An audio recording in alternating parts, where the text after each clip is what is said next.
Good morning बच्चों। Previous lecture में हम लोगों ने इंटीग्रल कैलकुलस स्टार्ट किया था। थ्योरी ऑफ इंटीग्रल को हम लोग ऑलरेडी पढ़ चुके हैं, कुछ एग्जाम्पल्स को भी हम लोगों ने सॉल्व किया था।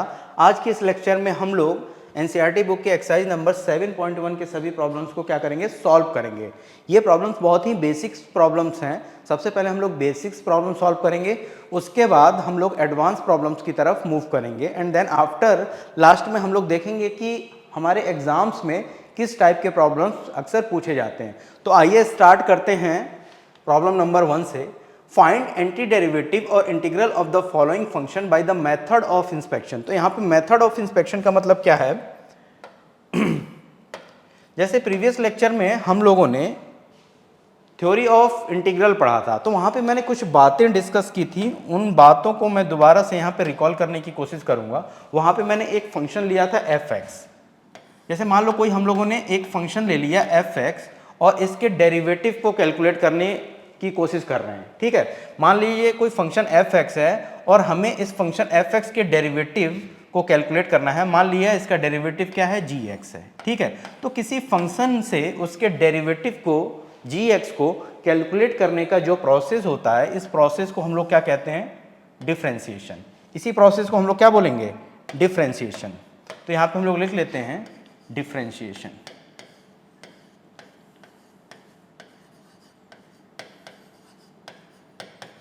डिफरेंशिएशन और gx क्या है, f(x) का डेरिवेटिव। तो यहां पे लिख लो derivative of f(x) of f(x). ठीक है, gx क्या है, डेरिवेटिव ऑफ f(x). तो क्या हम लोग किसी फंक्शन के डेरिवेटिव से अगेन उस फंक्शन को कैलकुलेट कर पाते हैं? Yes, we can calculate. और इस प्रोसेस को हम लोग क्या कहेंगे, रिवर्स ऑफ। इस प्रोसेस को क्या कहेंगे, रिवर्स ऑफ डिफरेंशिएशन या एंटी डिफरेंशिएशन। ठीक है, अगर हमें किसी फंक्शन के डेरिवेटिव से अगर उस फंक्शन को कैलकुलेट करना है तो इस प्रोसेस को रिवर्स ऑफ डिफरेंशिएशन बोलेंगे या एंटी डिफरेंशिएशन बोलेंगे हम लोग, एंटी डिफरेंशिएशन।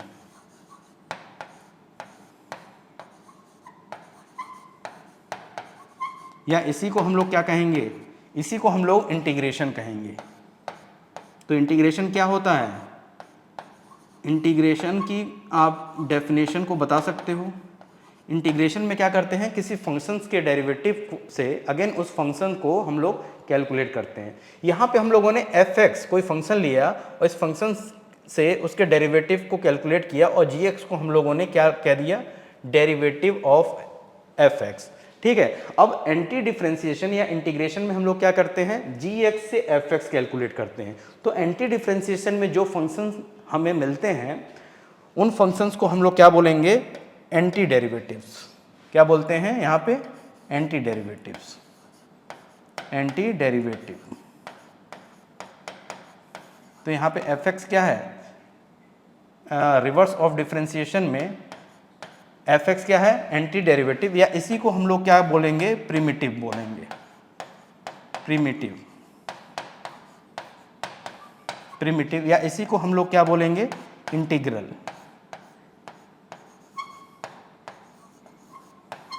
इंटीग्रल वहाँ पे हम लोगों ने डिस्कस किया था कि इंटीग्रल भी दो टाइप के होते हैं।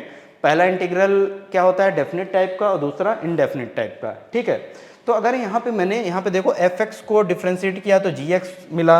अगर मैं बात करूँ, जैसे मैं मान लो मैं डिफरेंशिएट करना चाहता हूँ f(x+1) या f(x+2) या f(x+3) या f(x+4) एंड सो ऑन। इन सभी कांस्टेंट की जगह अगर मैं एक आर्बिट्री कांस्टेंट c यूज कर लूँ तो मैं लिख पाऊंगा, अगर मैं डिफरेंशिएट करना चाह रहा हूँ f(x+c), तब पर भी इन सभी का डिफरेंशिएशन क्या आएगा, gx आएगा। तो मैं कह सकता हूँ कि किसी फंक्शन का डिफरेंशिएशन या फैमिली ऑफ फंक्शंस का डिफरेंशिएशन क्या आता है, एक यूनिक आता है। यानी डेरिवेटिव जो मिलता है हमें क्या होता है, वो यूनिक फंक्शन होता है।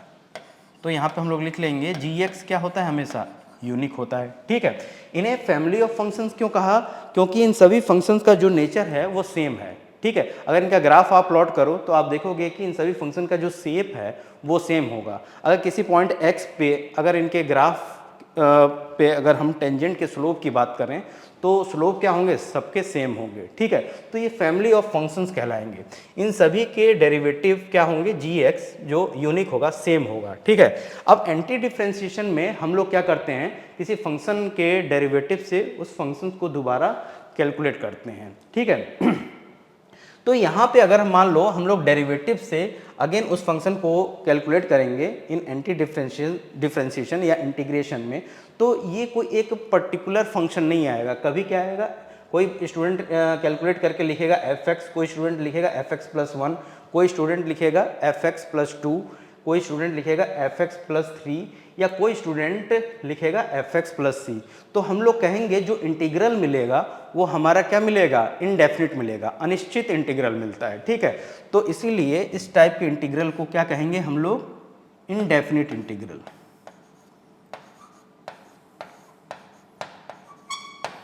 इनडेफिनिट इंटीग्रल, ठीक है। इतनी बात समझ में आई। अब जैसे हम लोग को यहाँ पे क्या करना है, साइन 2x का इंटीग्रल कैलकुलेट करना है विद रिस्पेक्ट टू x, ठीक है। तो इसका मतलब क्या हुआ है कि कोई फंक्शन या फैमिली ऑफ फंक्शन जरूर होगा जिसका डेरिवेटिव साइन 2x के बराबर होगा, ठीक है। अगर उस फंक्शन या फैमिली ऑफ फंक्शंस को हम लोग कैलकुलेट कर लें या फाइंड आउट कर लें, so we can calculate the integral of sine 2x with respect to x। तो देखो कैसे कैलकुलेट करेंगे। अगर मैं कैलकुलेट करने की कोशिश करूं तो मैं यहाँ पे लिखूंगा, जैसे मैं d by d x of cos 2x की बात करूं, cos 2x की, तो इसकी वैल्यू क्या होती है, इसकी वैल्यू होती है माइनस 2 साइन 2x, होती है या नहीं, इसकी वैल्यू क्या होगी, माइनस 2 साइन 2x। और दोनों तरफ अगर मैं 2 से डिवाइड लगा दूं तो मैं लिखूंगा d by d x of minus cos 2x divided by 2 is equal to sine 2x। तो यहाँ पे देखो एक फंक्शन हमें मिल गया जिसका डेरिवेटिव साइन 2x के बराबर है, ठीक है। तो ये फंक्शन क्या हो सकता है, साइन 2x के इंटीग्रल के बराबर हो सकता है। अगेन हम एक चीज और नोट करेंगे यहाँ पे, जैसे मैं लिखूँ d by d x of minus cos 2x divided by 2, और यहाँ पे मैं एक कोई कांस्टेंट ऐड कर देता हूँ, रियल कांस्टेंट प्लस c, ठीक। c क्या है, कोई कांस्टेंट है, मतलब इंडिपेंडेंट ऑफ x है, ठीक। तो इसका भी डेरिवेटिव किसके बराबर आएगा, इसका भी डेरिवेटिव साइन 2x के बराबर आएगा, ठीक है। तो हम लोगों ने क्या किया, उस फंक्शन को यहाँ पे कैलकुलेट कर लिया जिसका डेरिवेटिव क्या है, साइन 2x के बराबर है, ठीक है। तो integral of sine 2x dx क्या है, क्या होगा, वो इस फंक्शन के बराबर ही होगा, ठीक है।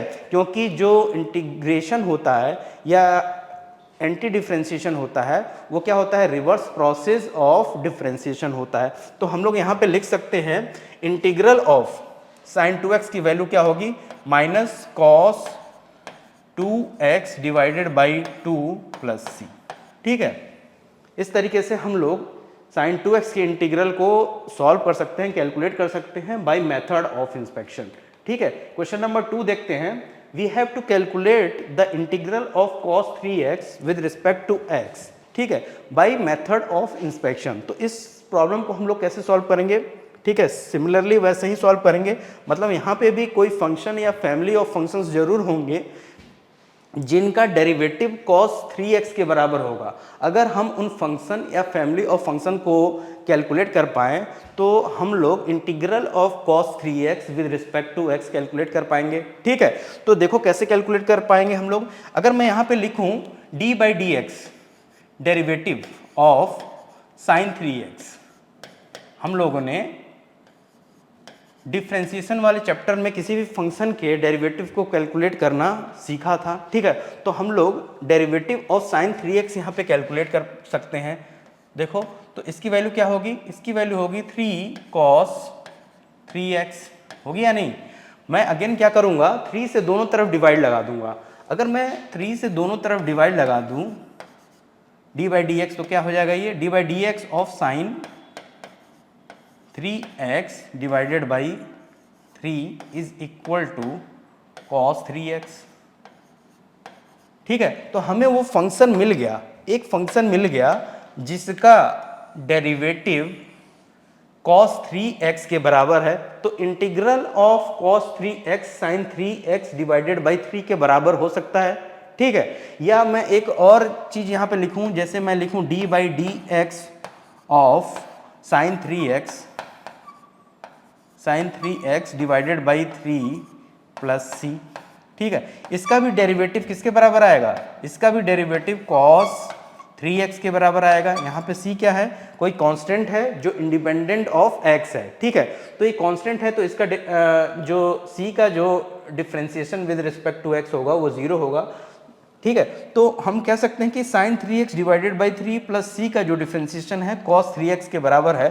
तो हमें वो फंक्शन मिल गया या फैमिली ऑफ फंक्शन मिल गया जिसका डेरिवेटिव क्या होगा, जिसका डेरिवेटिव cos 3x के बराबर है। तो हम कह सकते हैं कि integral of cos 3x with respect to x क्या होगा, इस फंक्शन के जो फंक्शन हमें मिला है या जो फैमिली ऑफ फंक्शन मिला है उसके बराबर होगा, ठीक है। तो यहाँ इंटीग्रल ऑफ cos 3x की वैल्यू मैं लिख सकता हूँ sin 3x divided by 3 plus c, ठीक है।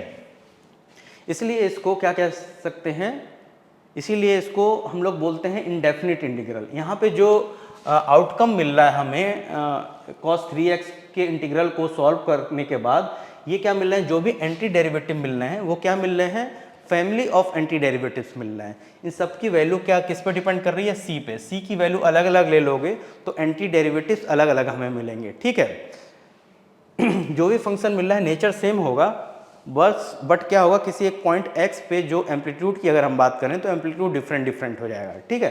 तो इस तरीके से इस प्रॉब्लम को सॉल्व कर सकते हैं हम लोग। अब क्वेश्चन नंबर 3 की अगर मैं बात करूं तो क्वेश्चन नंबर 3 को कैसे सॉल्व कर पाएंगे, देखो we have to calculate the integral of e to the power 2x with respect to x। तो इसको कैसे हम सॉल्व कर पाएंगे, देखो कोई ना कोई फंक्शन या फैमिली ऑफ फंक्शंस जरूर होगा जिसका derivative e to the power 2x के बराबर होगा। अगर उस फंक्शन या फैमिली ऑफ फंक्शन को हम लोग कैलकुलेट कर लें then we can calculate the integral of e to the power 2x।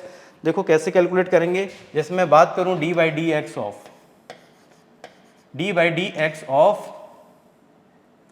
e to the power 2x, तो इसकी वैल्यू क्या होती है, इसकी वैल्यू होगी 2e to the power 2x, होगी या नहीं। दोनों तरफ मैं अगर 2 से डिवाइड लगा दूं तो मैं लिखूंगा d by d x of e to the power 2x divided by 2 is equal to e to the power 2x। तो हमें एक फंक्शन मिल गया, कौन सा फंक्शन, हमें एक फंक्शन मिल गया जिसका derivative e to the power 2x के बराबर है। तो ये फंक्शन क्या होगा, ये फंक्शन होगा एंटी डेरिवेटिव या integral of e to the power 2x, ठीक है। ये फंक्शन हो सकता है। फिर अगर मैं बात करूं d by d x of e to the power 2x divided by 2 plus c कोई कांस्टेंट है, ठीक है। c की वैल्यू 1 हो सकती है, 2 हो सकती है, 3 हो सकती है। तो यहाँ पे हमें बहुत सारे फंक्शंस मिल जाएंगे जिनका डेरिवेटिव क्या हो जाएगा, e to the power 2x के बराबर होगा।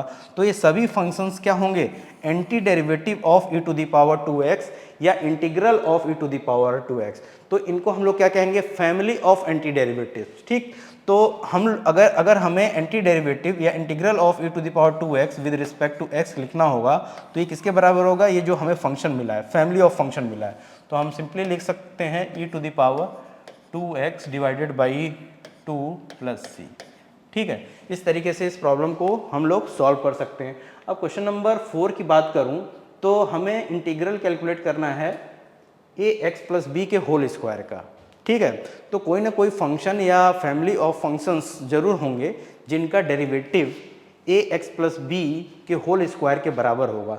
अगर उन फंक्शंस या फैमिली ऑफ फंक्शंस को हम लोग कैलकुलेट कर लें then we can calculate the anti derivative of ax plus B का होल स्क्वायर और integral of ax plus B का होल स्क्वायर।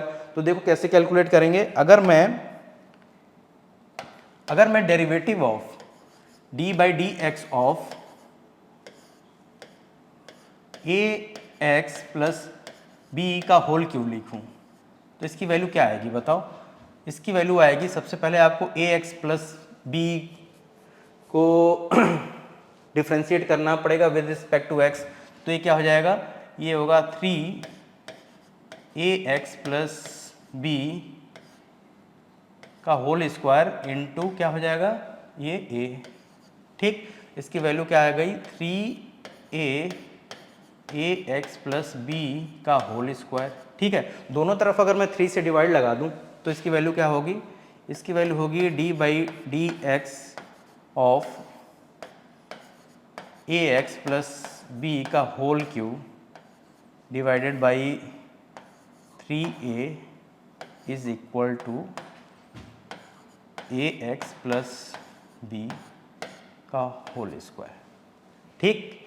तो हमें यहाँ पे एक फंक्शन मिला जिसका डेरिवेटिव ax प्लस बी के होल स्क्वायर के बराबर है। वो फंक्शन क्या है, ये वाला फंक्शन, ठीक है। तो हम कह सकते हैं कि anti derivative of ax plus B का होल स्क्वायर या integral of ax plus B का होल स्क्वायर किसके बराबर होगा, इस फंक्शन के बराबर होगा, ठीक है। ये एक एंटी डेरिवेटिव मिलेगा, ठीक। लेकिन हम जानते हैं कि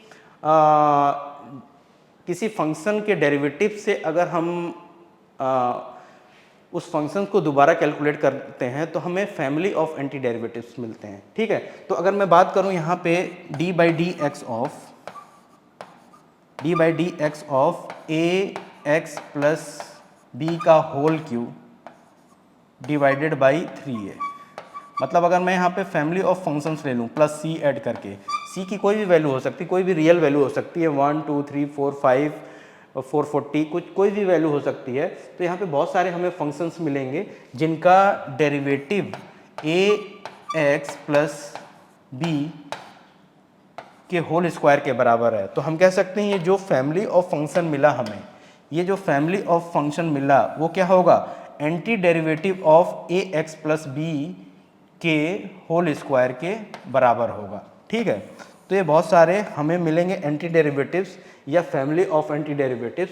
तो हम लोग लिख सकते हैं इसका आंसर क्या लिख सकते हैं, ax प्लस बी का whole cube divided by 3a plus c को यहाँ पे हम लोग कांस्टेंट ऑफ इंटीग्रेशन भी बोलेंगे, ठीक है। जैसे क्वेश्चन 1 में क्या है, क्वेश्चन 1 से ही हम लोग या c को हम लोग क्या बोलेंगे, कांस्टेंट ऑफ इंटीग्रेशन। क्वेश्चन 2 में भी c को कांस्टेंट ऑफ इंटीग्रेशन, ठीक है। c को हम लोग क्या बोलेंगे, कांस्टेंट ऑफ इंटीग्रेशन।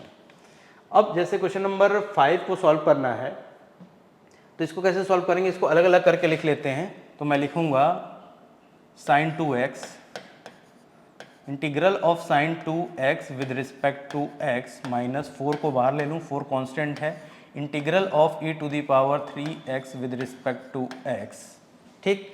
अब सबसे पहले हम लोग फर्स्ट पार्ट को सॉल्व करेंगे, फिर सेकंड टर्म को सॉल्व करेंगे, ठीक। तो अगर मैं sin 2x के इंटीग्रल को सॉल्व करने की कोशिश करूं तो कोई ना कोई फंक्शन या फैमिली ऑफ फंक्शन ज़रूर होगा जिसका डेरिवेटिव sin 2x के बराबर होगा, ठीक है। अगर उन फंक्शन को अगर हम लोग कैलकुलेट कर लें then we can calculate the derivative of sin 2x। तो यहाँ पे देखो कैसे सॉल्व करेंगे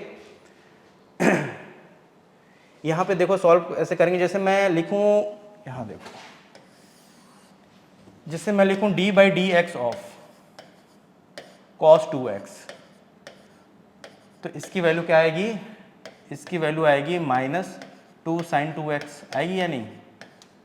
दोनों तरफ अगर मैं 2 से डिवाइड लगा दूं तो d/dx of cos 2x divided by 2 -2, इसकी वैल्यू क्या आएगी sin 2x। तो हमें यहाँ पे एक फंक्शन मिल गया, कौन सा function, -cos 2x divided by 2 जिसका डेरिवेटिव sin 2x के बराबर है। तो ये फंक्शन क्या होगा, anti derivative of sin 2x होगा या इंटीग्रल ऑफ sin 2x होगा। अगेन मैं अगर बात करूँ d/dx of family of anti derivatives की बात करूँ तो मैं लिखूँगा -cos 2x divided by 2 plus c, यहाँ पे कोई कांस्टेंट ऐड करके मैं डिफ्रेंशिएट करूँ विद रिस्पेक्ट टू x, तब पर भी क्या होगा, तब पर भी इसका डिफ्रेंशिएशन sin 2x के बराबर होगा।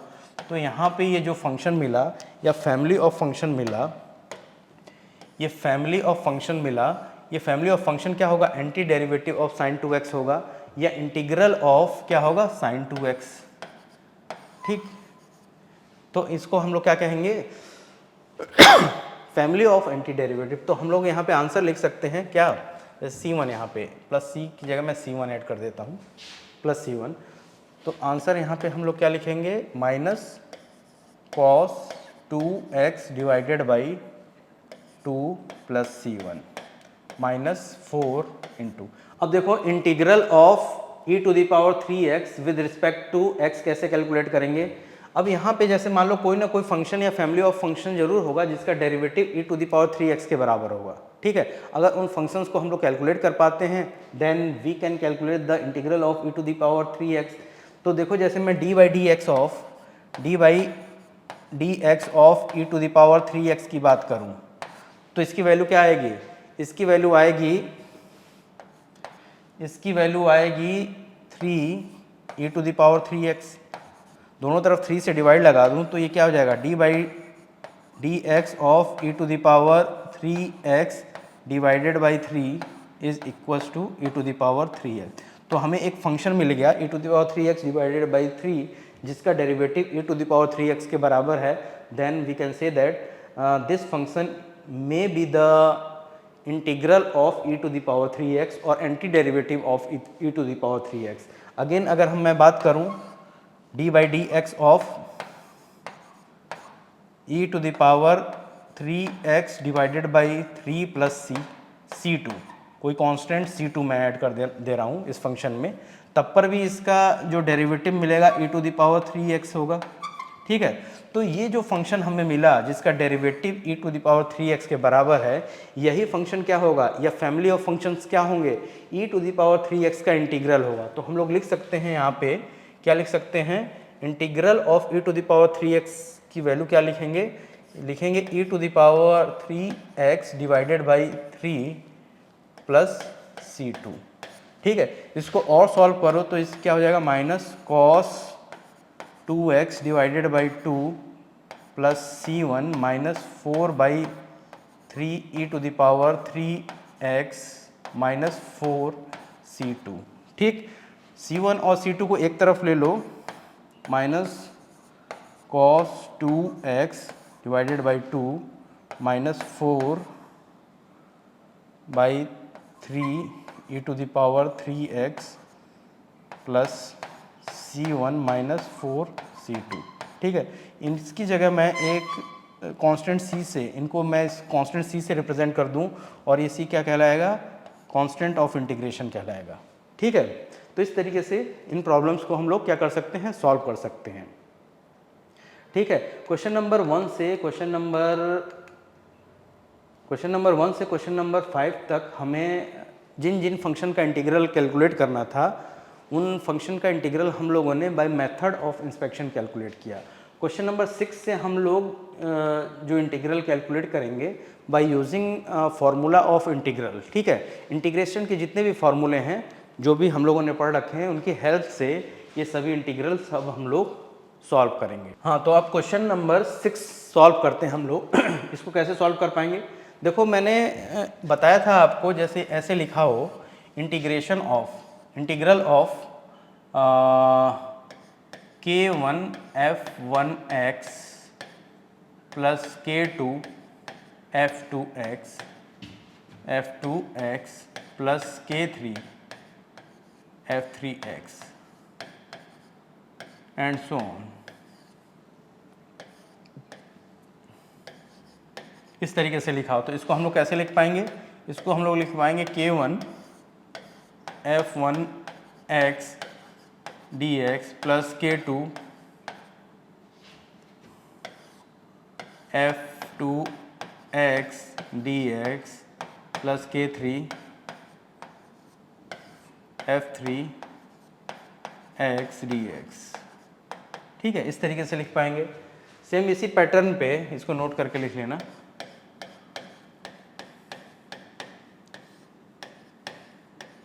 ठीक। सेम इसी पैटर्न पे अगर मैं इसको लिखने की कोशिश करूं तो मैं इसको कैसे लिख पाऊंगा, मैं लिखूंगा 4 integral of e to the power 3x with respect to x plus integral of 1 with respect to x, इस तरीके से लिख दिया। अब integral of e to the power 3x with respect to x क्या होता है, integral of e to the power 3x with respect to x क्या होता है? देखो हम जानते हैं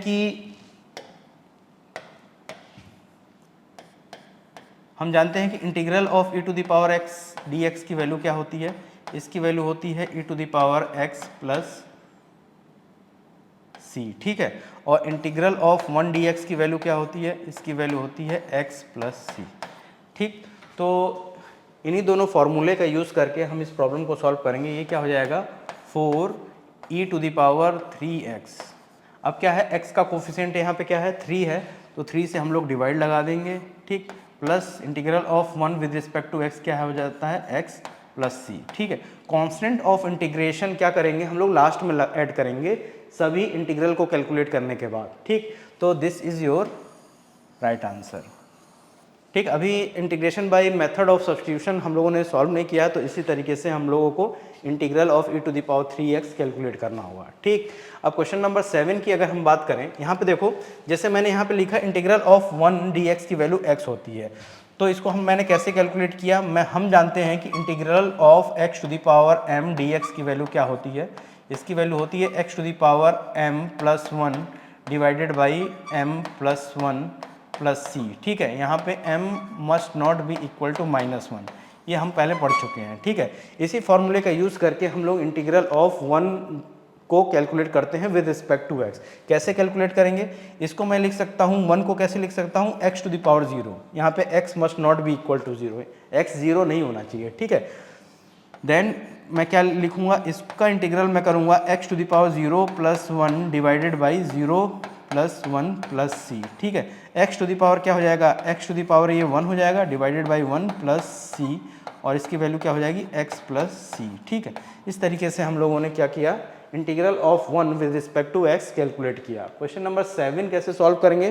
क्वेश्चन नंबर 7 अगर सॉल्व करना है तो x स्क्वायर का मल्टीप्लिकेशन 1 से कर दो, फिर -1 बाई एक्स स्क्वायर से कर दो, तो ये क्या हो जाएगा? ये हो जाएगा x square into 1 minus x square into 1 by x square D x, ठीक है। अब देखो ये क्या हो जाएगा? इसको मैं लिखूंगा एक्स स्क्वायर डी एक्स, अलग अलग करके लिख लेते हैं। ये एक्स स्क्वायर कट गया, 1 बचा 1 D x. Integral of x square की वैल्यू क्या होती है? इसकी वैल्यू होगी x to the power 2 plus 1 divided by 2 plus 1 minus integral of 1 की वैल्यू क्या होती है? एक्स, एंड लास्ट में हम लोग कांस्टेंट ऑफ इंटीग्रेशन जरूर ऐड करते हैं, और ये क्या हो जाएगा? X to the power 3 divided by 3 minus X plus C, और इस तरीके से this is your right answer, ठीक है। यहाँ पे किस फॉर्मूले का यूज़ हुआ? यहाँ पे इस प्रॉब्लम को सॉल्व करने के लिए हम लोगों ने जो फॉर्मूला यूज़ किया वो कौन सा formula? Integral of x to the power m dx की वैल्यू क्या होती है? X to the power m plus 1 divided by m plus 1 plus सी, ठीक है। यहाँ पे m must not be equal to -1, ये हमेशा याद रखना, ठीक है। अगर मान लो x m इक्वल टू -1 हो जाता है तो ये क्या हो जाएगा? x to the power -1 dx, ठीक है। तो ये इसका अलग फॉर्मूला एक हो जाएगा। यहाँ पे इसको हम कैसे लिखेंगे? 1 by x D x, integral of 1 by x with respect to x। इसकी वैल्यू क्या हो जाएगी? इसकी वैल्यू हो जाएगी log मॉड x प्लस सी, ठीक। यहाँ पे m इक्वल टू -1 रखोगे तो ये क्या हो जाएगा? ये हो जाएगा इस फॉर्म में आ जाएगा, जैसे x to the power 0 divided by 0 form में, ठीक है। तो 1 बाई 0 यानी अनडिफाइंड हो जाएगा, ये हमेशा ध्यान रखना, ठीक है। ये अनडिफाइंड हो जाएगा। क्वेश्चन नंबर 8 कैसे सॉल्व करेंगे? We have to calculate the integral of a x square plus B x plus c with respect to x, ठीक। तो कैसे सॉल्व करेंगे? यहाँ पे ए बी एंड सी क्या है? कांस्टेंट है, तो इनको अलग अलग करके लिख लेंगे। इनको अलग करके लिखेंगे। ए बाहर ले सकता हूँ इंटीग्रल के, ए क्या हो जाएगा? A x square D x plus B को बाहर ले लिया X D x plus C को बाहर ले लिया 1 डी एक्स, ठीक। Integral of x square with respect to x क्या होगा? A into x to the power 2 plus 1 divided by 2 plus 1 plus B X to the power 1 plus 1 divided by 1 plus 1 plus C X plus यहाँ पे C1। ठीक है, constant of integration को यहाँ पे मैंने C1 से रिप्रेजेंट किया है। तो इस तरीके से हम लोग इन प्रॉब्लम्स को क्या कर सकते हैं, सॉल्व कर सकते हैं। इसको और सॉल्व करने की कोशिश करोगे तो ये क्या हो जाएगा, A X to the power 3 divided by 3 plus B X square divided by 2 plus C X plus C1। यहाँ पे भी कौन सा फॉर्मूला लगा सॉल्व करने के लिए, यहाँ पे भी हम लोगों ने ये पढ़ा है integral of x to the power m dx की वैल्यू क्या होती है, इसकी वैल्यू होती है x to the power m plus 1 divided by m plus 1 plus C. हमेशा याद रखना है कि यहाँ पे m must not be equal to -1। ठीक है, m जब -1 होगा तो उसके लिए अलग फार्मूला हो जाएगा, ये क्या हो जाएगा x माइनस 1 dx, इसको हम लोग लिखेंगे 1 बाई एक्स dx और इसकी वैल्यू क्या हो जाएगी log मॉड x प्लस सी। ठीक, तो इस तरीके से इस प्रॉब्लम को हम क्या कर सकते हैं, सॉल्व कर सकते हैं। क्वेश्चन नंबर 9 की अगर मैं बात करूं तो इसको कैसे सॉल्व करेंगे, इसको हम लोग ऐसे लिख लेंगे, 2 को बाहर ले लिया, integral of x square D x plus integral of e to the power x D x. ठीक, ये क्या हो जाएगा, ये हो जाएगा 2 into x to the power 2 plus 1 divided by 2 plus 1 integral of x square क्या होगा with respect to x, x to the power 2 plus 1 divided by 2 plus 1 and integral of e to the power x with respect to x क्या होता है, e to the power x ही होता है plus सी। ठीक है, तो यहाँ पे क्या हो जाएगा, ये 2/3 x to the power 3 plus E to the power X plus सी। ठीक, this is your right answer. इस तरीके से हम लोग इस प्रॉब्लम को क्या कर सकते हैं, सॉल्व कर सकते हैं। ठीक है, नेक्स्ट प्रॉब्लम देखते हैं। क्वेश्चन नंबर 10 कैसे सॉल्व करना है, रूट एक्स को क्या मान लो, a मान लो, और 1/√x को क्या मान लो, b मान लो। ठीक है, तो हम जानते हैं कि a माइनस बी का होल स्क्वायर क्या होता है, a square plus b square minus 2ab होता है या नहीं। ठीक, तो इस फॉर्मूले से इसको खोल दें तो क्या मिलेगा, ये मिल जाएगा रूट ऑफ एक्स का होल स्क्वायर प्लस 1/√x का whole square minus 2 into root of x into 1/√x dx। इतनी बात समझ में आ गई। अब रूट ऑफ एक्स का होल स्क्वायर क्या होता है, ये क्या हो जाएगा, ये हो जाएगा x plus 1/x minus root of x से रूट ऑफ एक्स कैंसिल हो गया माइनस 2 dx। ठीक, इतनी बात समझ में आ गई। अलग अलग करके लिख लो, इसको लिख लेंगे integral of x with respect to x plus integral of 1/x with respect to x minus 2 को बाहर ले लिया, integral of 1 with respect to x। ठीक, तो इसकी वैल्यू क्या आ जाएगी बताओ, integral of x with respect to x की पावर क्या है, यहाँ पे 1 है, तो इसकी वैल्यू हो जाएगी x to the power 1 plus 1 divided by 1 plus 1 plus log mod x minus integral of 1 with respect to x क्या होता है, x होता है, और प्लस कांस्टेंट ऑफ इंटीग्रेशन हम लोग ऐड करना कभी नहीं भूलेंगे। ठीक है, हर प्रॉब्लम में हमें कांस्टेंट ऑफ इंटीग्रेशन ऐड करना है, क्योंकि क्या हम लोगों ने पढ़ा है अभी, जो इंटीग्रेशन होता है वो रिवर्स प्रोसेस ऑफ डिफरेंशिएशन होता है। मतलब किसी फंक्शन के डेरिवेटिव से अगर हम लोग उस फंक्शन को कैलकुलेट करते हैं तो हमें फैमिली ऑफ एंटी डेरिवेटिव्स मिलती हैं। ठीक है, यानी जो इंटीग्रल हमें मिलता है वो क्या होता है, इनडेफिनिट इंटीग्रल मिलता है, कोई निश्चित इंटीग्रल, कोई निश्चित फंक्शन नहीं मिलेगा। ठीक है, हमेशा अनिश्चित बहुत सारे फंक्शंस मिलेंगे, फैमिली ऑफ फंक्शंस मिलेंगे, इसलिए हम लोग क्या करते हैं, प्लस सी जरूर ऐड करते हैं यहाँ पे। ठीक, तो ये क्या हो जाएगा, ये हो जाएगा, इसको और सॉल्व करोगे तो X square divided by 2 minus log mod x minus X plus सी। ठीक है, माइनस 2x यहाँ पे लगा दो, माइनस 2x। ठीक है, माइनस 2x प्लस सी। इस तरीके से इस प्रॉब्लम को क्या कर सकते हैं, हम लोग सॉल्व कर सकते हैं। ठीक है, नेक्स्ट प्रॉब्लम देखते हैं। क्वेश्चन नंबर 11 को कैसे सॉल्व करेंगे।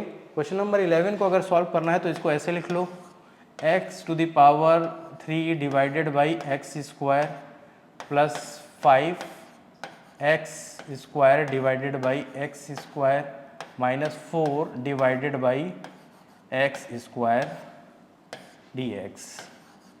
ठीक, अब इनको अलग अलग करके लिखें तो ये क्या हो जाएगा, x to the power 3 divided by x to the power 2, ये क्या होगा x to the power 3 minus 2 dx plus 5 constant है, इसको इंटीग्रेशन से बाहर ले लिया तो ये क्या हो जाएगा x to the power 2 divided by x to the power 2, तो ये क्या हो जाएगा x to the power 2 minus 2 dx minus 4 को बाहर ले लिया, x to the power 1 by x to the power 2 क्या हो जाएगा x to the power minus 2 dx। हम लोगों ने कैसे इसको किया, देखो हमेशा ध्यान रखना x to the power m divided by x to the power n की वैल्यू क्या होती है, x to the power m minus n, पहली बात। दूसरी बात हमें याद रखनी है कि x to the power m divided by x to the power m की जो वैल्यू होती है वो x to the power m minus m या x टू द पावर 0 या इसकी वैल्यू 1 होती है। यहाँ पे ध्यान रखना है x must not be equal to 0। ठीक, तीसरी बात हमें ये याद रखनी है कि 1 by x to the power m की जो वैल्यू होती है इसको हम लोग लिखते हैं x to the power minus m। ठीक, इन तीनों फार्मूले का यूज़ करके, इन तीनों आइडेंटिटीज़ का यूज़ करके हम लोगों ने इसको सॉल्व किया है।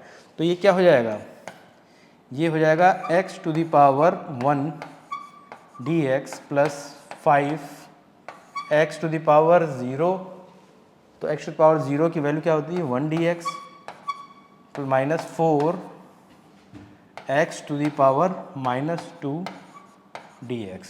ठीक है, इतनी बात समझ में आ गई।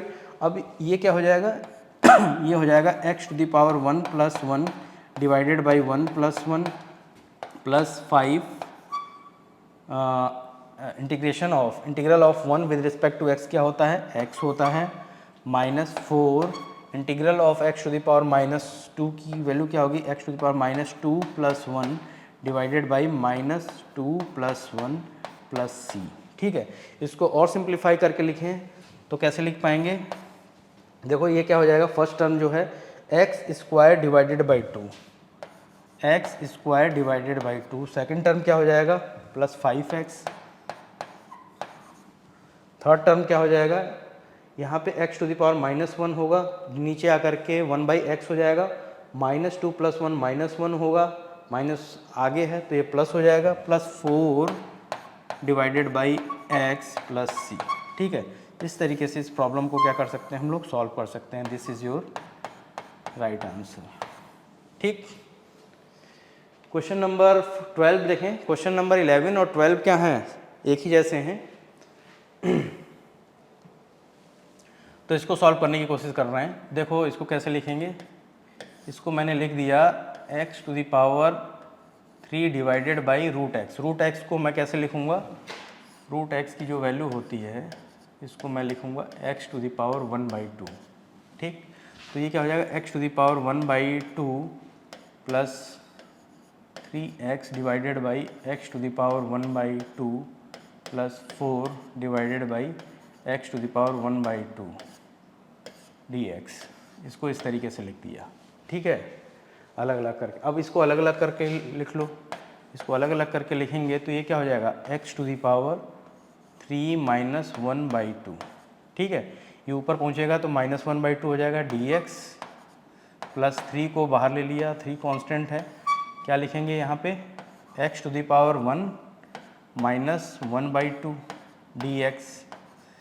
नीचे क्या है x to the power 1 by 2, ये ऊपर जाएगा तो x to the power minus 1 by 2 हो जाएगा। यहाँ पे x टू द पावर क्या था 1 था तो x to the power 1 minus 1 by 2 plus 4 x to the power minus 1 by 2 dx। ठीक, ये क्या हो जाएगा बताओ, ये हो जाएगा integral of x to the power 5 by 2 dx plus 3 integral of x to the power 1 by 2 dx plus 4 integral of x to the power minus 1/2 dx। इतनी बात समझ में आ गई।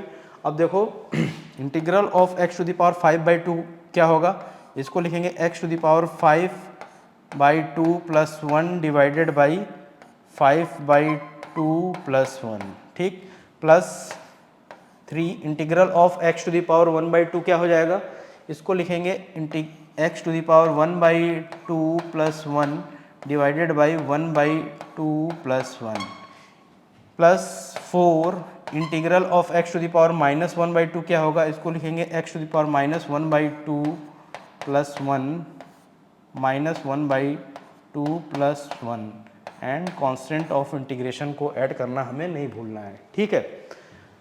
ये क्या हो जाएगा, ये हो गया, देखो x टू द पावर, इसको फर्स्ट टर्म को कैसे लिखेंगे, फर्स्ट टर्म को हम लिखेंगे 2/7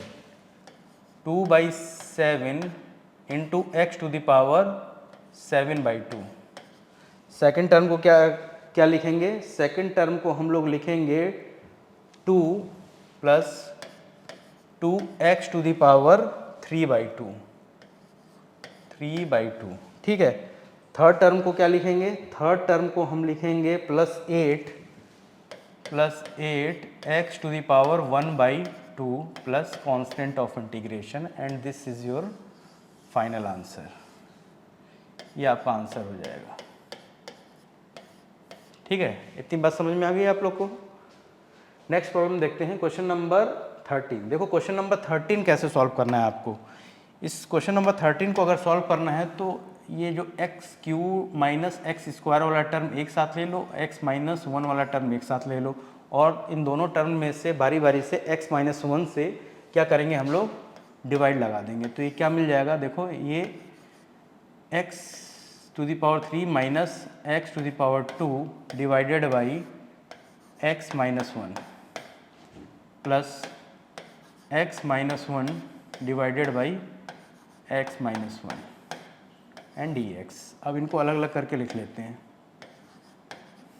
ठीक है। तो ये क्या हो जाएगा, integral of x square common ले लेंगे तो ये क्या बचेगा, x minus 1 divided by x minus 1, ठीक, dx plus integral of x minus 1 divided by x minus 1 dx, ठीक। अब इससे ये कैंसिल हो गया, इससे ये कैंसिल हो गया, बचा क्या, बचा integral of x square D x plus integral of 1 dx।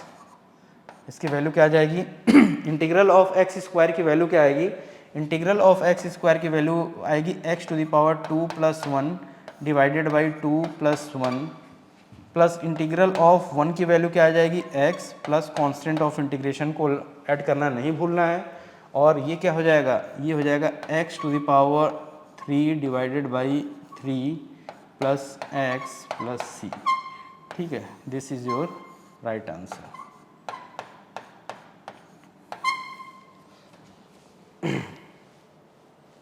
This is your right answer. तो इस तरीके से इस प्रॉब्लम को क्या कर सकते हैं, सॉल्व कर सकते हैं, ठीक।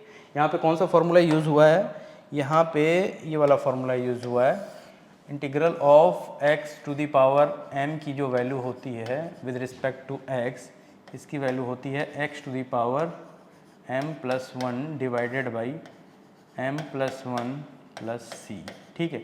यहाँ पे हमें गौर करना है कि m must not be equal to -1, ठीक। m अगर -1 हो जाएगा तो 1/0 वाला फॉर्म हो जाएगा, अनडिफाइंड फॉर्म हो जाएगा, ठीक। तो क्वेश्चन नंबर 14 देखो कैसे सॉल्व करेंगे।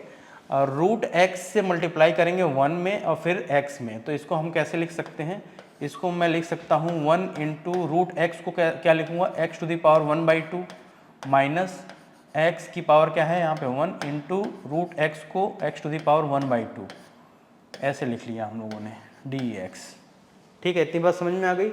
अब ये क्या हो जाएगा, ये हो जाएगा x to the power 1/2 dx minus, इसको कैसे लिखेंगे, देखो x to the power 1 multiplied by x to the power 1/2, जो बेस है वो क्या सेम है x, तो पावर क्या होती है, ऐड हो जाती हैं। तो मैं लिखूंगा x to the power 1 plus 1/2 dx। हमेशा याद रखना, आपको क्या याद रखना है यहाँ पे, आपको याद रखना है, जैसे मान लो x to the power m into x to the power n है, तो इसकी वैल्यू हमेशा क्या होगी, x to the power m plus n होगी। ठीक, यही मैंने यहाँ पे यूज़ किया है।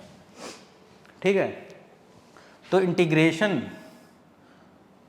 Integral of x to the power 1/2 with respect to x क्या हो जाएगा, ये हो जाएगा x to the power 1/2 plus 1 divided by 1/2 plus 1 minus x to the power 1 plus 1/2 क्या हो जाएगा, ये 3/2 हो जाएगा, और integral of x to the power 3/2 की वैल्यू क्या होगी, ये हो जाएगी 3/2 plus 1 divided by 3/2 plus 1 plus constant of integration.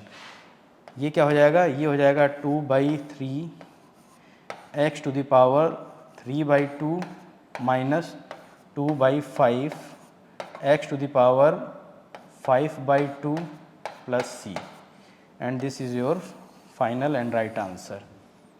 ये राइट आंसर है आपका। तो इस तरीके से क्या कर सकते हैं, इस प्रॉब्लम को हम लोग सॉल्व कर सकते हैं। अब नेक्स्ट प्रॉब्लम देखते हैं। नेक्स्ट प्रॉब्लम क्या है, क्वेश्चन नंबर 15। ठीक है, देखो रूट ऑफ x को हम लोग क्या लिखते हैं, ये रूट ऑफ x की वैल्यू जो होती है वो, इसको हम लोग x टू द पावर 1/2 लिखते हैं। ठीक, तो देखो इसको मैं कैसे लिख पाऊंगा, सबसे पहले मैं रूट ऑफ x का मल्टीप्लिकेशन 3x² फिर 2x फिर 3 से करके अलग अलग इसको सेपरेट कर लूँगा। तो अगर मैं 3x² into root of x करूँ तो x टू द पावर 1/2 हो जाएगा ये, एंड dx। ठीक, plus 2x into root of x यानी x to the power 1/2 dx, plus 3 into x to the power 1/2 dx, ऐसे लिख पाऊंगा। ठीक, फिर मैं क्या करूंगा, 3 को इंटीग्रेशन से बाहर ले लूँगा और integral of x to the power 2 plus x to the power 1/2 हो जाएगा। तो इसको मैं क्या लिखूँगा, x to the power 2 plus 1/2। अभी हम लोगों ने पढ़ा है x to the power m into x to the power n की वैल्यू क्या होती है, x to the power m plus n। इसको मैं dx लिख लूँगा, प्लस 2 को बाहर ले लूँ, x टू द पावर 1 है तो यहाँ पे x to the power 1 plus 1/2 dx plus 3 x to the power 1/2 dx। ठीक है, अब ये देखो ये क्या हो जाएगा, integration of x to the power 5/2 dx plus 2 integration of x to the power, integral of x to the power 3/2 with respect to x plus 3 into integral of x to the power 1/2 dx। ठीक, अब integral of x to the power 5/2 क्या हो जाएगा, ये होगा x to the power 5/2 plus 1 divided by 5/2 plus 1। ठीक, integral of x to the power 3/2 क्या हो जाएगा विद रिस्पेक्ट टू x, ये हो जाएगा 2 into x to the power 3/2 plus 1 divided by 3/2 plus 1। ठीक, प्लस लिखेंगे integral of x to the power 1/2 क्या हो जाएगा, ये हो जाएगा x to the power 1/2 plus 1 divided by 1/2 plus 1 plus c। ठीक, इस तरीके से हम लोग इंटीग्रल कैलकुलेट कर सकते हैं। अब देखो फर्स्ट टर्म को और सिंप्लीफाई करके लिखने की कोशिश करें तो कैसे लिख पाएंगे, तो यहाँ लिखता हूँ मैं, इस फर्स्ट टर्म को सिंप्लीफाई करके लिखने की कोशिश करें तो क्या लिखेंगे, मैं लिखूँगा 6/7 x to the power 7/2 plus ये क्या हो जाएगा, ये हो जाएगा 4/5 x to the power 5/2 plus ये क्या हो जाएगा, ये हो जाएगा 2 एक्स टू द पावर 3/2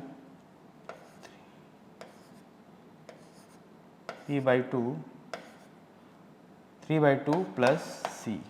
ठीक है, तो इस तरीके से इस प्रॉब्लम को क्या कर सकते हैं हम लोग, सॉल्व कर सकते हैं। And this is your right answer. ठीक है, ये आपका क्या होगा, राइट आंसर होगा। नेक्स्ट प्रॉब्लम देखते हैं, क्वेश्चन नंबर 16 को कैसे सॉल्व करेंगे। इनको सबसे पहले अलग अलग करके लिखना होगा। तो ये क्या हो जाएगा, 2 integral of x with respect to x minus 3 integral of cos x with respect to x plus integral of e to the power x with respect to x हमें कैलकुलेट करना है। ठीक, ये क्या हो जाएगा, 2 इंटू इंटीग्रल ऑफ x क्या हो जाएगा, x to the power 1 plus 1 divided by 1 plus 1 minus 3 integral of cos x क्या होता है, हम जानते हैं कि इंटीग्रल ऑफ cos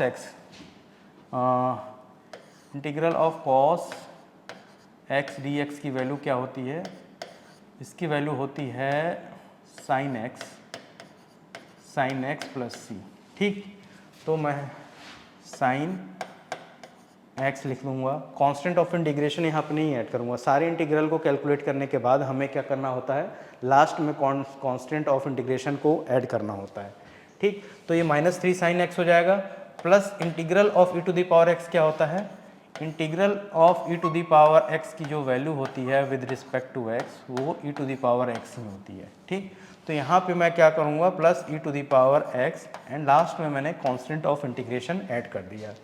अब इसकी वैल्यू क्या हो जाएगी, इसकी वैल्यू हो जाएगी, ये 2 से 2 कैंसिल हो जाएगा, ये क्या हो जाएगा, x square minus 3 sin x plus e to the power x plus c. And this is your final answer. ये आपका फाइनल आंसर है, this is your right answer. ठीक, तो इस तरीके से इस प्रॉब्लम को सॉल्व कर सकते हैं। क्वेश्चन नंबर 17 को सॉल्व करें, इसको भी सॉल्व कर लेंगे हम लोग। कैसे सॉल्व करेंगे बताओ, जैसे मैं इसको कैसे लिखूंगा, अलग अलग करके लिखूंगा।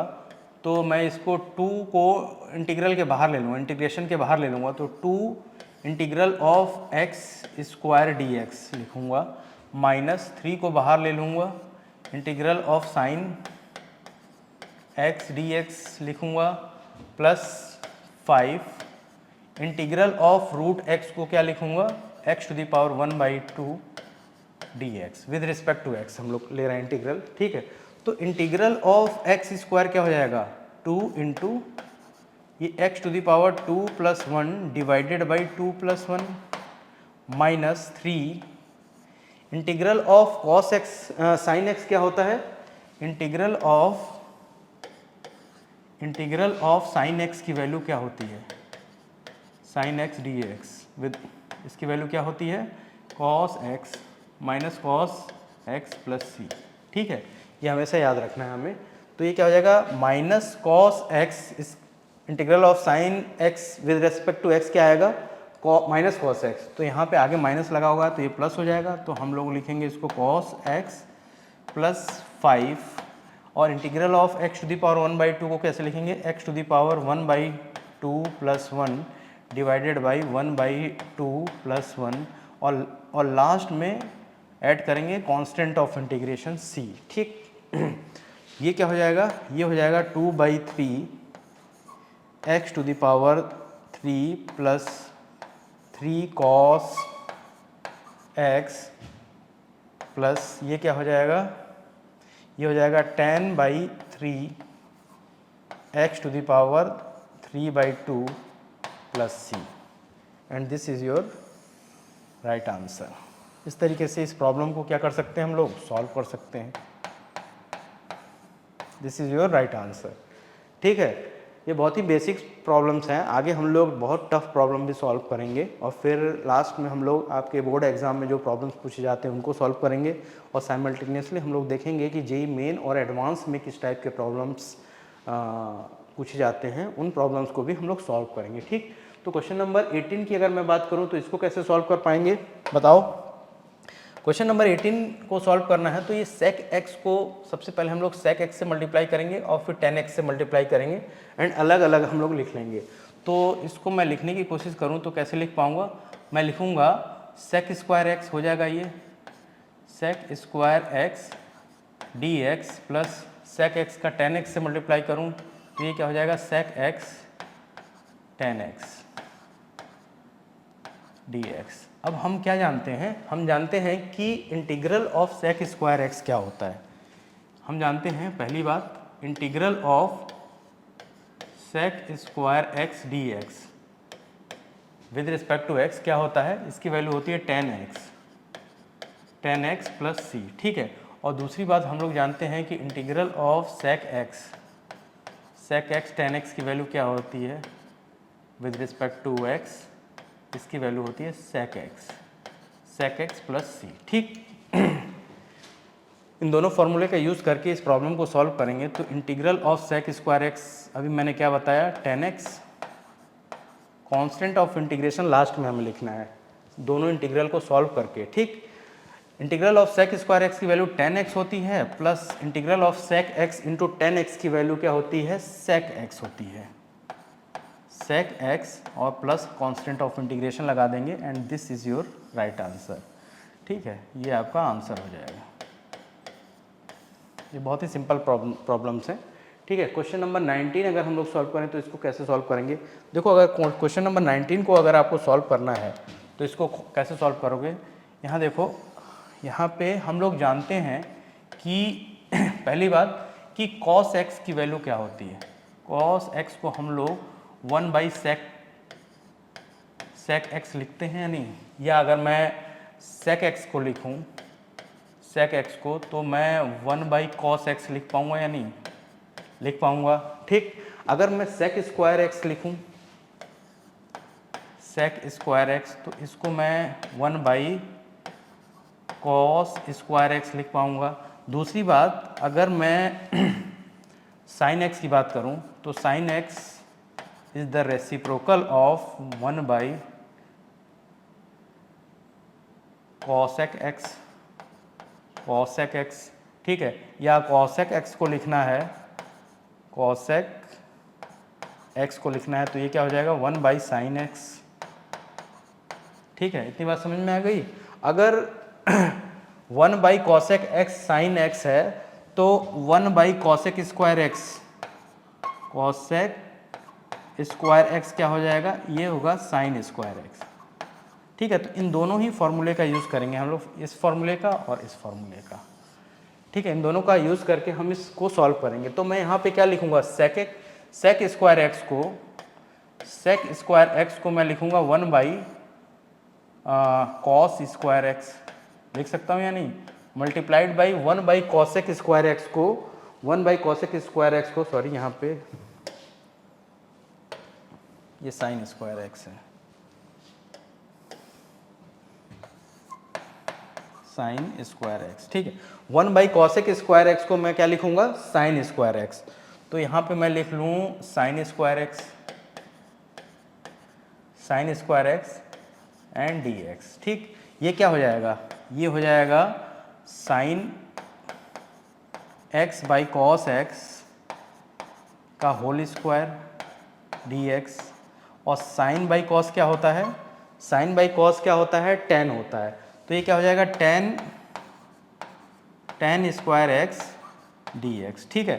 तो हमें यहाँ पे टेन स्क्वायर एक्स का इंटीग्रल कैलकुलेट करना है विद रिस्पेक्ट टू एक्स। तो इसका इंटीग्रल कैसे कैलकुलेट कर पाएंगे, हम एक चीज़ और जानते हैं, देखो यहाँ पे कि जो यहाँ पे लिखता हूँ 1 प्लस टेन स्क्वायर एक्स जो होता है इसकी वैल्यू क्या होती है, सेक स्क्वायर एक्स, ठीक है। तो टेन स्क्वायर एक्स की वैल्यू क्या हो जाएगी, टेन स्क्वायर एक्स की वैल्यू हो जाएगी सेक स्क्वायर एक्स माइनस 1, ठीक। टेन स्क्वायर एक्स की जगह अगर हम लोग sec square x minus 1 put कर दें तो इंटीग्रल कैसा हो जाएगा, ये हो जाएगा sec square x minus 1 D x, ठीक। अलग अलग करके लिख लें तो ये integral of sec square x with respect to x minus integral of 1 with respect to x, ठीक है। इसका इंटीग्रल कैसे कैलकुलेट करेंगे, यहाँ पे कैलकुलेट करके लिखूँ, integral of sec square x की वैल्यू क्या होती है, टेन एक्स होती है। इंटीग्रल ऑफ 1 की वैल्यू क्या होती है with respect to x, x होती है plus c. And this is your right answer. इस तरीके से हम लोग इस प्रॉब्लम को क्या कर सकते हैं, सॉल्व कर सकते हैं। ठीक, इतनी बात आपको समझ में आ गई। अब क्वेश्चन नंबर 20 सॉल्व करेंगे। क्वेश्चन नंबर 20 को कैसे सॉल्व कर पाएंगे बताओ ज़रा। क्वेश्चन नंबर 20 को सॉल्व करना है तो इनको सबसे पहले 2 में डिवाइड लगा दें कॉस स्क्वायर एक्स का, फिर -3 साइन एक्स में कॉस स्क्वायर एक्स का डिवाइड लगा के अलग अलग लिख लेते हैं हम इसे। तो ये क्या हो जाएगा, ये हो जाएगा 2 by cos square x minus 3 sine x divided by, अब कॉस स्क्वायर एक्स को मैं कैसे लिखूंगा, cos x into cos x लिख सकता हूँ या नहीं, लिख सकता हूँ dx। ठीक, अब इनको अलग अलग करके लिख लेते हैं। इनको अलग अलग करके लिखेंगे तो 2 को मैं बाहर ले लूँ, 2 जो है यहाँ पे कांस्टेंट है, 2 को बाहर ले लूँ और 1 बाई कॉस स्क्वायर एक्स क्या हो जाएगा, sec square x dx, minus 3 को मैं बाहर ले लूँ और यहाँ पे देखो sine x by cos x क्या होगा, tan x होगा, tan x into 1 by cos x क्या होगा, ये sec x होगा dx। इस तरीके से हम लोगों ने लिख लिया। अब हम जानते हैं कि integral of sec square x with respect to x क्या होता है, इसकी वैल्यू होती है tan x, तो ये 2 tan x हो जाएगा -3, एंड वी नो दैट कि integral of sec x into tan x क्या होता है, sec x होता है, तो प्लस सी। इस तरीके से इस प्रॉब्लम को हम लोग क्या कर सकते हैं, सॉल्व कर सकते हैं। This is your right answer. ठीक है, this is your right answer. Question number 21, anti derivative of root x plus 1 by root X. Anti derivative का मतलब क्या है, we have to calculate the primitive और we have to calculate the integral और we have to calculate the indefinite integral. ठीक, तो हमें क्या है, इस फंक्शन का इनडेफिनिट इंटीग्रल कैलकुलेट करना है विद रिस्पेक्ट टू एक्स। तो कैसे कैलकुलेट कर पाएंगे, देखो हम लिखेंगे root x plus 1 by root x D x, हमें ये कैलकुलेट करना है। ठीक है, यहाँ पे रूट एक्स की वैल्यू क्या होती है, रूट एक्स की जो वैल्यू होगी वो एक्स टू द पावर 1/2 होगी, हमेशा ये याद रखना है आपको। रूट एक्स की जो वैल्यू होगी एक्स टू द पावर 1/2। तो इनको अलग अलग करके लिख लूँ तो मैं लिखूँगा x to the power 1/2 d x plus 1 by x to the power 1/2 d x. ठीक, ये क्या हो जाएगा, x to the power 1/2 d x plus, इसको कैसे लिखूंगा, ये हो जाएगा x to the power -1/2 d x. क्यों हो जाएगा, क्योंकि हम जानते हैं कि 1/x to the power m की जो वैल्यू होती है इसको हम x to the power -m। ठीक है, ये आपको बच्चों याद रखना है। ठीक, अब इस integral of x to the power 1/2 क्या हो जाएगा, integral of x to the power 1/2 होगा x to the power 1/2 plus 1 divided by 1/2 plus 1 plus integral of x to the power -1/2 क्या हो जाएगा, x to the power -1/2 plus 1 divided by -1/2 plus 1। इसको और solve करोगे तो ये क्या हो जाएगा बताओ, इसकी वैल्यू हो जाएगी 2/3 x to the power 3/2 plus 2x to the power 1/2 plus c। यहाँ पे कांस्टेंट ऑफ इंटीग्रेशन जरूर ऐड करना है, प्लस c और ऐड कर दो इसमें पूरे में। ठीक, दोबारा से लिखता हूँ इसको,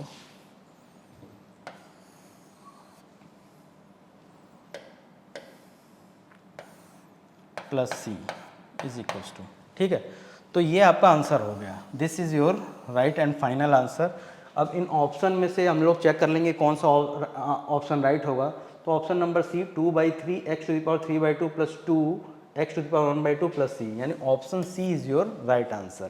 क्वेश्चन नंबर 22 की अगर मैं बात करूँ, if d/dx of f(x) is equals to 4 into x to the power 3 minus 3/x to the power 4 such that f2 की वैल्यू दी रखी है यहाँ पे 0, then we have to calculate function f x, हमें क्या कैलकुलेट करना है, एफ एक्स को कैलकुलेट करना है, इस फंक्शन को कैलकुलेट करना है, ठीक है, फंक्शन क्या होगा, ठीक। तो दिया क्या गया है, दिया गया है यहाँ पे देखो, यहाँ पे दिया गया है कि D by d x of D by d x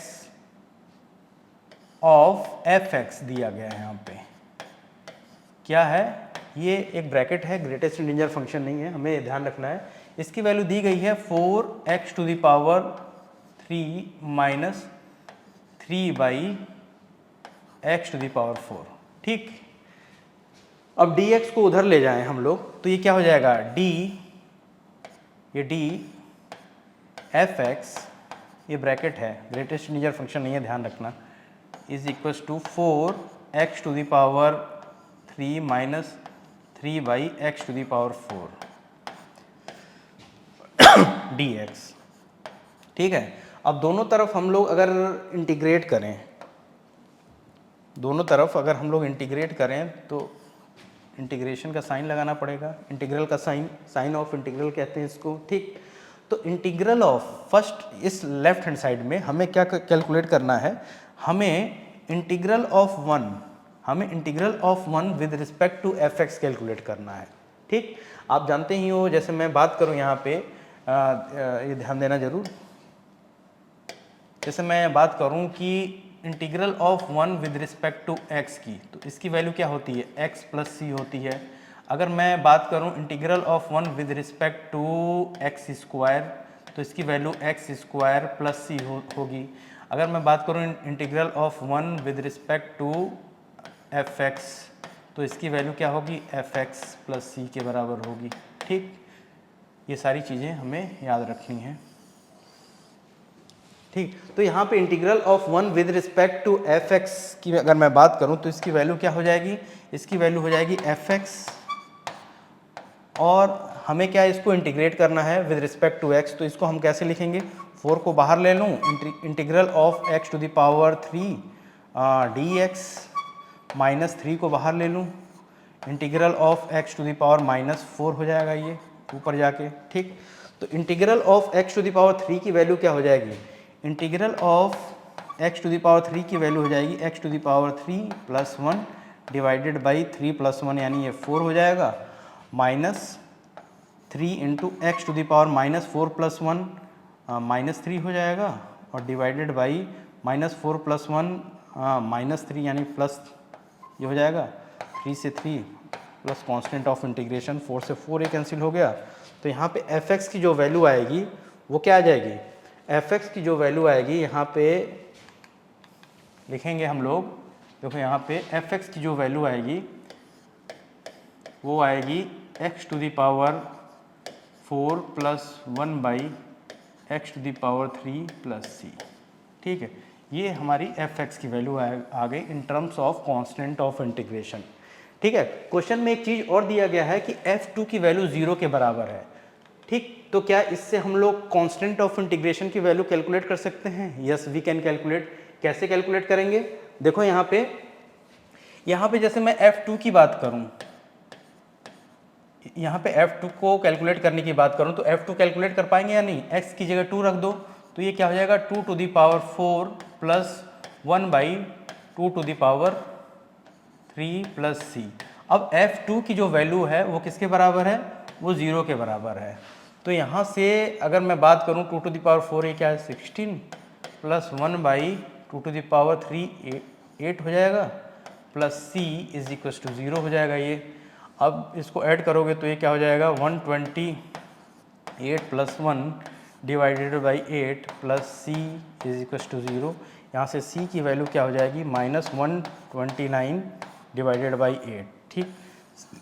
c की वैल्यू यहाँ पे मिल गई, और यहाँ पे हम लोग क्या करेंगे, इस फंक्शन में c की जो वैल्यू मिली है उसको सब्स्टिट्यूट कर देंगे, तो इस फंक्शन की वैल्यू आ जाएगी, फंक्शन हमें मिल जाएगा। एफ एक्स की वैल्यू क्या आ जाएगी, x to the power 4 plus 1 by x to the power 3 minus 129 divided by 8, and this is your function जिसे हमें कैलकुलेट करना था। This is your required function,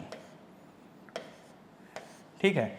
तो इस तरीके से हम लोग क्या कर सकते हैं, इस प्रॉब्लम को सॉल्व कर सकते हैं। ठीक है, तो ऑप्शन कौन सा सही होगा, option number D is right answer.